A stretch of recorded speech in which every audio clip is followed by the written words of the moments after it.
Yes, everyone, welcome back to the Paxton Perspective podcast. Literally about 2.5 hours after the Villa game, just got home, where Tottenham Hotspur have lost 2-1 to Aston Villa. On a day where, to be quite honest with you, I think we were... misery. Yeah, but weather, I think... crap. Yeah, weather was awful. I think... Sat there in the rain, but I think too cautious. I think that's the sum up for me. I think we played from the off, and obviously we scored in 5 minutes, but from the off, I think the squad selection or starting 11 too cautious for me, especially at home. I wouldn't say the squad selection was too cautious. It was... You're telling me... Hang on. You're telling me that Bentancur and Paulinho as a middle two are cautious. Explain though, because when you've gone and played... Because we actually played really well against Leeds. Yeah. I don't think we actually played bad whatsoever. Yeah, bear in mind that's away. But I don't think you can sit there and heavily rotate the team when they played really well. But I think... So when he came out and made 0 changes, technically, up until Romero got injured, I don't actually think it was a so-called cautious... But I think if you look at it, you go... Against Leeds, we scored... Tell's goal was on the counter-attack, really. Yeah, really good finish, yeah. And from memory, Kudus's goal was us breaking as well. So really, we as a team, we should be having the bulk of possession every single game. And by playing 2 holding midfielders and then a 10, I think it's too cautious, man. I think it's way too cautious. What really, really frustrates me is that we go 1-0 up 5 minutes in, and we then just sit back. Well, and that's what I'm saying. Right? And it annoys me because you look at, obviously I'm not saying we're a trophy winning team, whatever, but you sit there and you look at the teams that actually do consistently perform, week in, week out, a challenge for whatever. They don't sit there and go 1-0 up and sit back.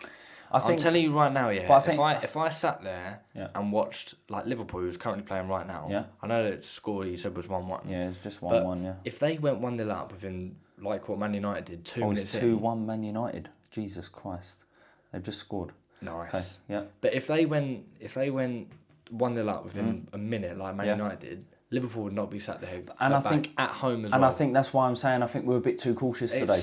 But I just feel like it's the mentality in the teams. It's so frustrating. Kudus's goal that he scored was offside, unbelievable finish. Yeah, it was. Yeah. But still, I mean, that was what hit and hope from really Van der today. Going 1-0 up within 5 minutes. We should have really just kicked on and tried to blitz them in the first half. It's the dream to go 1-0 up. To be honest, it's also our worst nightmare. Yeah. To be honest, I said today, we allow, like you said, we allow pressure. That 10 minutes before they scored the first goal, which again was a very good finish. Just sat back. Just invited pressure. We invited the pressure. We allowed them to build momentum and get into the game, when really we should be allowing them to only get the ball and play counter, which we didn't do. And I think it really does stem back to having 2 players in the central of midfield, where when we turn over the ball... You can't keep ball. No, it's not keeping the ball, but it's progressing the ball.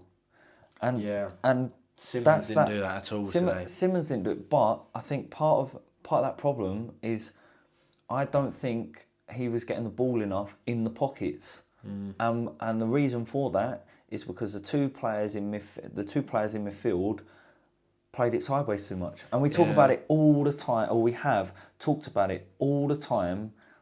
Last year before, where our midfielders don't get the ball and think, right, I'm going to play this through 2 defenders to someone else to progress the ball. Didn't do that. I mean, we said it after getting off the train at Abbey Wood. It's just like Odegaard and Tell.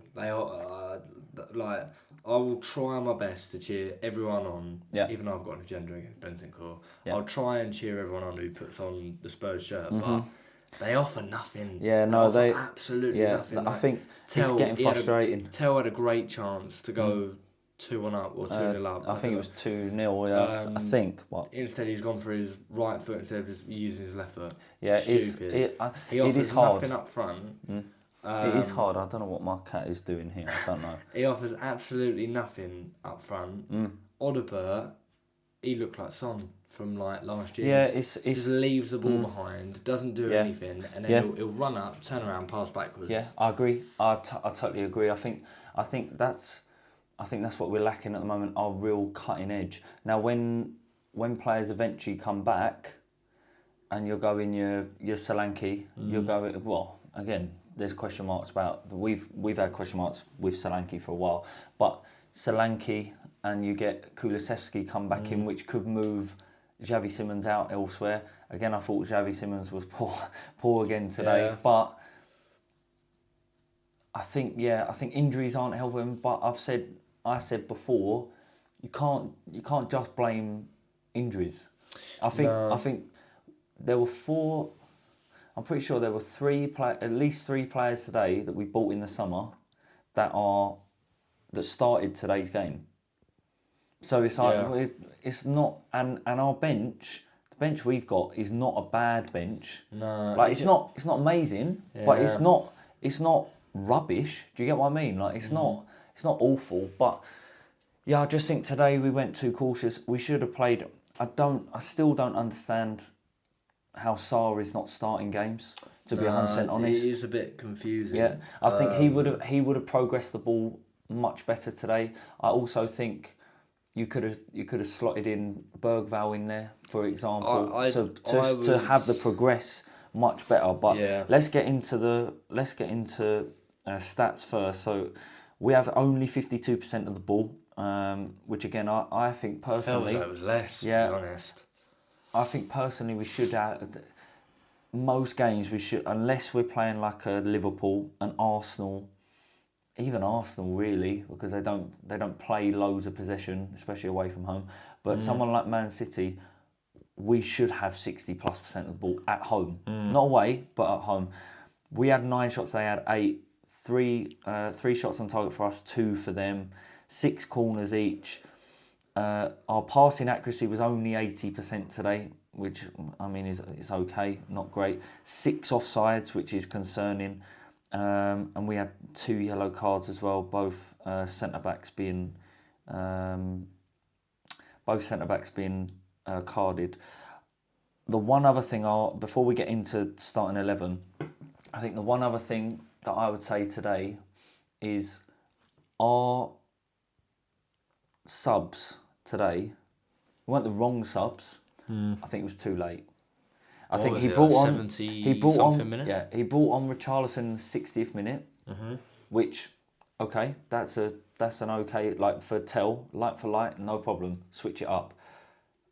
The thing that frustrated me is Kolo Muani, who was the other player? Bergvall, got ready. They got called over 65th minute today. 65th, because I see Kolo Muani get called over as well as Bergvall. Yeah, and they just sat on the sideline. They didn't come on till the 79th minute. Yeah. It took them 12 minutes to make the sub, and that was purely based on the fact that someone on the sideline, whether that was what's his name, Frank, or one of our technical assistant coaches, was on an iPad for 7 or 8 minutes going through what they needed to do, and then we couldn't make the sub because they kept getting corners. So I don't understand why it took that long to make the next 2 subs after that. I think that really hindered our progression. We then made a sub in the 2 subs in the 86th minute. Sarr and Johnson came on way too late. We should have changed the midfield in the 60th minute. But again, it's one not thing great. I do want to touch on Yeah. is one thing that I think you said that Kurt brought up was the atmosphere. Yeah. Now, Kurt's take on it was a horrendous take. Yeah. But I also think he brought up a point, which is something I mentioned to you on the way home, is Yeah. that I don't know about yourself, but I personally turn up to home games now Yeah. just wanting to go home. Yeah, I Like, think there is no excitement for me. The Yeah. only excitement I had today was rocking up and having a calf in the morning. Yeah, I think, and I then think go and have a pint. that is the That was the only part. And then I turned up, got my poppy, and then sat down at my thing and was like, right, and just the atmosphere's flat. No, it is really flat, and it is an issue. And I do get. It's just, I mean, what was it they said on 5 Live on the journey back? It was like Wants to make it a fortress. Wants to make it a fortress, but Yeah. the atmosphere is terrible, and we've won 3 out of our last 18 at home. Yes, that is right. That yeah. is a howler. Last I can only 18 name one that we've beaten. I think it's 18 Premier League home games. Yeah, I'm assuming so. I think. But we've won 3 home Premier League games in the last 18, which is a real concern. That is basically a whole season. We've won 3 at home, which is really concerning. The point that Kurt made, though, is, which you didn't say, the point that Kurt made was he said the reason why we're not doing well at home is purely based on the atmosphere. That's basically what he said, which I don't understand. I'd agree with some, like, to an extent of that, because our atmosphere is horrendous. It is bad, right? yeah. And I don't notice, looking around, as many, like, so-called tourists. Yeah. We you just don't know, do you? Yeah, I mean, true, but it's not like you're an obvious tourist. Like, you're not in the club shop the whole time. The club shop queue today was horrendous, by the way. Yeah. But it just feels as though it is kind of, full of, like, Spurs fans, and I'm sat there and I'm like, well, yeah. I mean, today no one's making an effort to try and ramp atmosphere up. Yeah. I mean, it just feels like everyone's there just to turn up, scan their season ticket, just to not get it taken off of them by the club. Well, I think part of the problem, I think part of the problem is pricing, especially. I think just prices for members is mad, and also pricing the ground that we've spoken about before is way higher. But atmosphere is lacking there, which I think does hinder our performances to some extent. But again, at the end of the day, it's up to the players to turn up, right? Let's go through then. Where are we? To be honest, before everything, I would give every single person on the pitch a 5, except for Odobert and Tell. I'd give them a 3. Yeah, so I think let's go through them. Vicario in goal. 5. I think today, I don't think Both he did of the too goals, much. he couldn't really do much for. No, he couldn't do anything. Someone was trying to tell me that he could have done something for Rodgers' goal. His position was poor. His goal was just like the actual pace of the ball was very, like, it was fast, so no chance he could have got nowhere. Kurt said he could recreate that in one try. Yeah, what, the Rodgers goal, did he? Yeah, that's bad. But yeah, his distribution today was okay. It wasn't great. Did he make many saves? Don't really. No, like you said, they had 2 shots on target. They both went in. Yeah.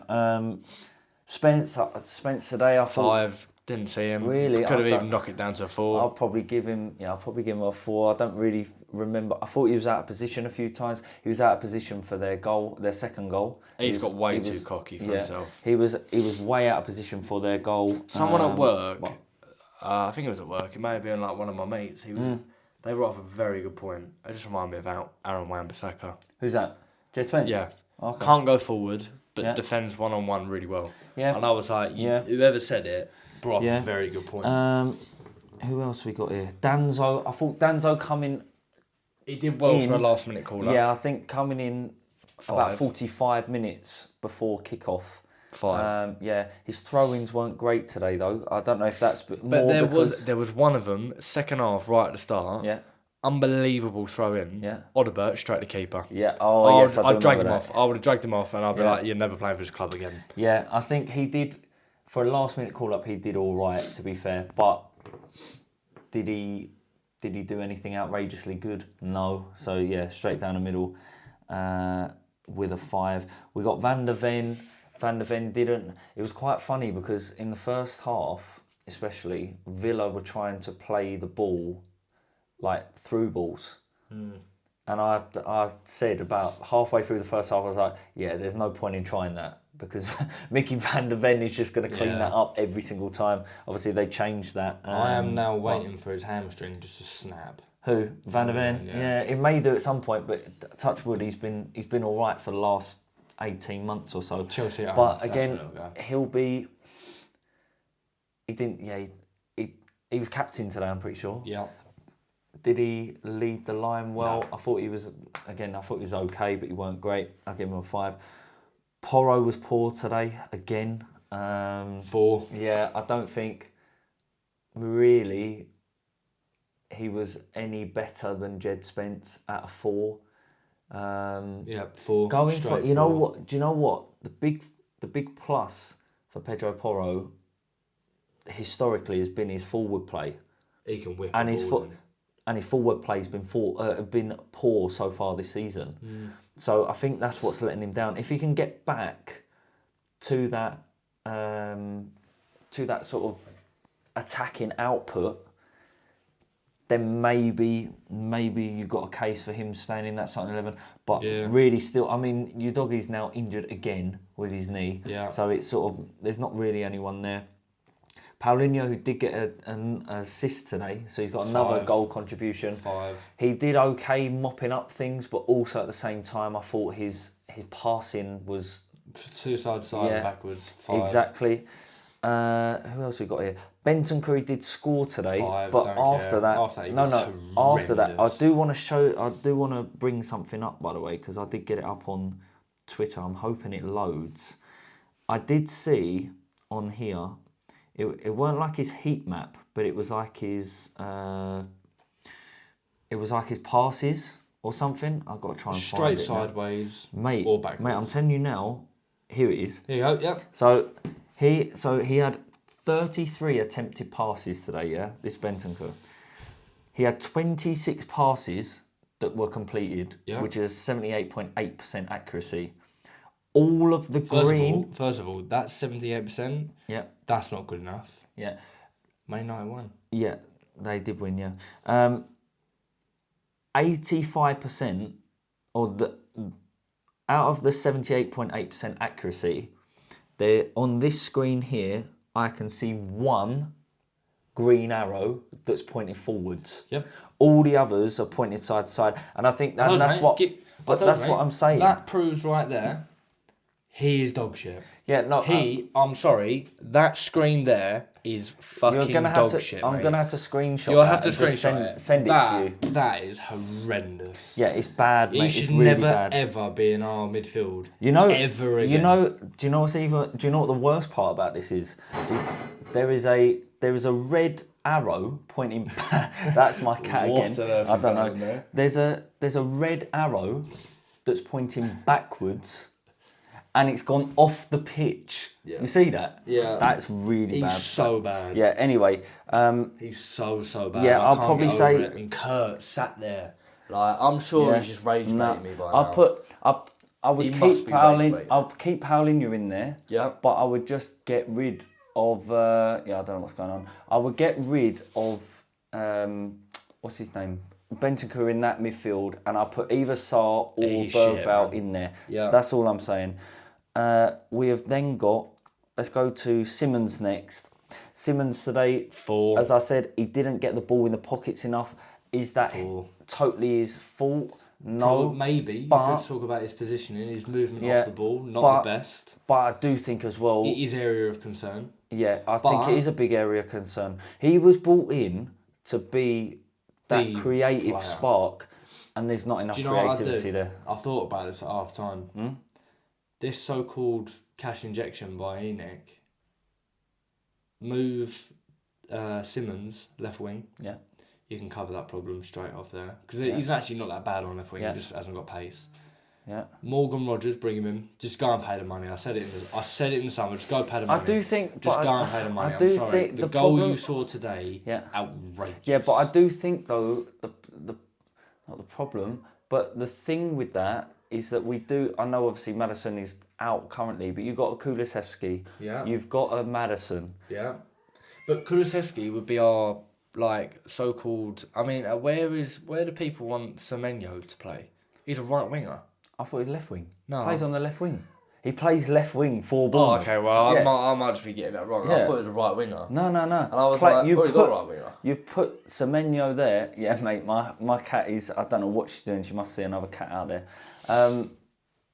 No, you put him left wing. And that... Okay, all right, fine. Yeah. But anyway, yeah, Simmons, real big area of concern for me. I think I'd put him on the left. Again, he's showing signs, but there's just not enough for I'd me move him on the currently. left. Morgan Rogers in the cam.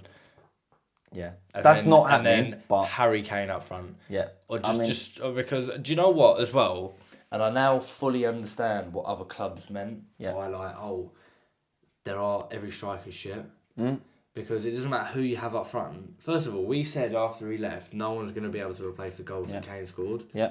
But, I mean, just the overall output of just getting yourself in the position to score, no one's ever recreated it. No, they haven't, and they won't. It's big area of concern. It is. But, yeah, Simmons' big concern today. He keeps getting hooked off as well, which is not...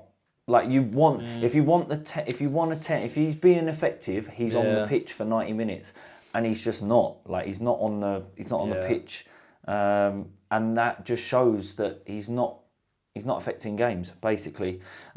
We've then got Kudus. Again, Kudus today shows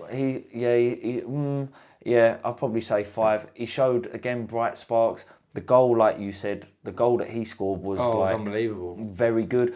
But I did think today there were a couple of times, there's once or twice in the second half where we was trying to do stuff, and he just didn't. It didn't pay off at all. We've then got Odegaard. You've already spoken about Odegaard. I'll probably go like a 3. Straight 3. He wasn't very good. 3. Borderline 2. To be both honest. you can talk to both of them like basically together. They were just, both of them.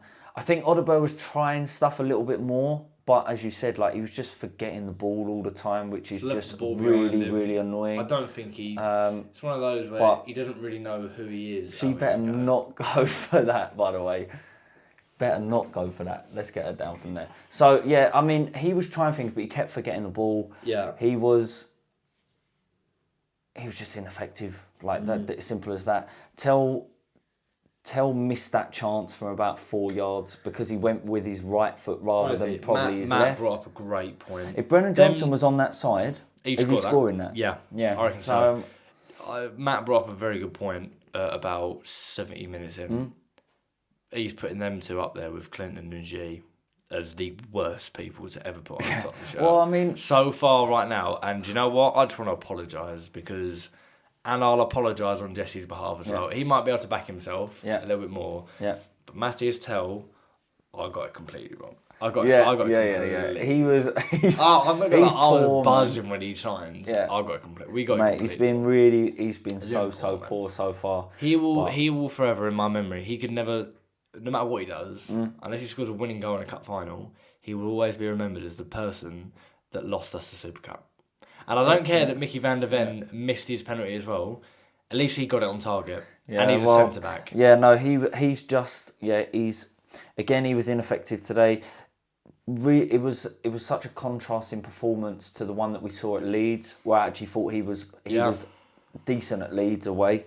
But, he went back to his usual Tell self, really. The only ones I think we can talk about from the bench... would be Richarlison and then Bergvall and Kolo Richarlison had a Muani. howler when he came on. Yeah, Richarlison didn't look effective again. It looked as though, obviously, Super Cup, then the first 2 games of our season, Man City and also Maybe even Brighton, Burnley. you could say. Yeah, but those 3 games, he looked on fire. Oh, yeah, he was unbelievable. And then all of a sudden, he is now dropped so far that it is unbelievably bad. So many howlers. Really, really bad. But, I'll probably give him a 1 or a 2 because he was just so ineffective that it was unbelievable. Who else came on? Bergvall was okay. He wasn't great. I just thought he was ineffective, but I think he didn't have long enough on the pitch for him to be effective. 79. So he only had like 15 minutes or so, which again is not. I don't think is long enough for someone to create chances. 15 minutes is not enough really. Kolo Muani came on 79th minute. Don't really remember anything that he did. I would give him a chance though. Up front. Now, if he's back... I would, but these dead legs, honestly, what's going on, mate? You've been out for a month for having a dead leg. Yeah. What's that all about? Yeah, I think I'd give him a chance. Is he in the changing room with Saliba again? No, don't know, No, I think, give him a chance because Richarlison's not worked long term. Seems as though he's not working long term. Solanke's still out injured. He's got a couple of weeks, I think, still. Yeah. So just give Kolo Muani a chance up front for those couple of weeks until Solanke comes back. Do you know what? I think Wednesday, just experiment, to be honest. I wouldn't experiment too much though. Yeah, but obviously what I mean by that is like experiment with the up front. Yeah, I think play people in positions. Take out Oliver and Tell. I would leave him at home. Honestly, I would. Well, he's leaving Tell at home anyway. Yeah, good. So I'd put Kolo Muani potentially start, depending on his match fitness. on the left. You could go Richie on the left, or you could just bring in Brennan Johnson on the left. Either or just one. Go to like 4-4-2. Yeah. Bit of Brexit ball. Or you could bring Xavi Simons on the left and play someone else in the middle. Yeah. We talked about. Well, we didn't do a podcast for it. I actually do think that could be the best. Like currently at the moment. What's that? Obviously, we've spoken about the midfield being so poor. Yeah. Move Simmons out on the left and bring in the other two. Drop Bentancur off. Like leave him at home every game. Yeah. He's shit. Yeah. Bring in Sarr as a replacement for Bentancur. Bring that energy, and then bring Bergvall on as your creative spark. I think we do need to long term think about, especially in that midfield, because I do honestly think it's not great. But yeah, looking ahead, obviously Wednesday is Monaco. I think, to be 100% honest, we weren't good against Bodo out in Bodo a few weeks ago. I think we looked way too lacklustre, and again, I think that's because of the midfield. He did sort of change it up from memory because Kudus didn't start that game, so I think he needs to. No, he did. I think we need to try and ensure that we win out in Monaco on Wednesday. I think to properly win would reinforce. I think because after Monaco, we've got Copenhagen at home. That should be a win. We've got Frankfurt. We've got who's the other games that we got at home? Borussia Dortmund. Oh, Dortmund at home. We've got another game at home as well. I can't remember what the other game is, but is it not like Galatasaray or someone? No, it's not Galatasaray. I can't remember who it is, but it's Slavia Prague. So we should beat that, but like Monaco really. I don't actually really know. I should be able to get it up very quickly on here. They got? No, not who they've got, but like how they're doing currently in. I think they're doing all right. Where's League? Oh, where is that? I think they're doing decent. There it is. Did they play today? No, they are 6th right now. They've won. They're on the same. They got the same record as us: 4 wins, 2 draws, 2 losses. So really, I actually don't even know if they're like. They drew 1-1 to Angers SCO. Yeah, I've never heard of them. Not even sure, mate. They're second from bottom. They drew 1-1 away. So it's just really, Spurs like but so really, if you look at that, like that should be a tie that we're looking at and going, we have a chance. Yeah. At getting a result. Outside so chance. Really, we need to because especially in the Champions League, we've still got PSG away, Dortmund at home. Frankfurt away, which is never easy. Frankfurt aren't having a great time either right now, but really we need to try and ensure that we're picking up points, especially away from home. Yeah. And obviously that starts on Wednesday. There will be with us a podcast episode. Obviously, there's also going to be a TikTok away thing. If we can remember. I think you're TikTok? No, that has to happen because that's what's getting us the most amount of views right now. And the other maybe I might video. And the other one is the journey, journey, but we'll wait and see. But yeah, really, other than that, next up in the Premier League, we've got Everton away. Everton are doing okay at the moment as well, which is that we have a good. car video. Yeah, probably in Jesse's car. Yeah, probably either that or yours because I'm not driving there. Yeah, fair. But yeah, I think just it's frustrating. Yeah, it's frustrating today. I think it's so far we need to try and as Thomas Frank has said, we need to try and turn our home form around and make sure that no one is coming there going, oh, we're going to pick points up. United? No, it's Chelsea at home. When they normally get points against us. Yeah, well they normally get points against us, which is again frustrating. So we'll have to wait and see. But yeah, we'll look forward to Wednesday, and then next Sunday in the Premier League against Everton away. So I think we'll wrap it there. If you aren't already, make sure that you are subscribed below. Also, make sure that you like the video. Any comments that you want to leave, either any questions or any opinions about the game today or any other game, then you can leave that below. Make sure you're following us on all our socials. They'll be put in the description below as well. But other than that, guys, we will see you on Wednesday evening after Monaco away. Laters. Well, that's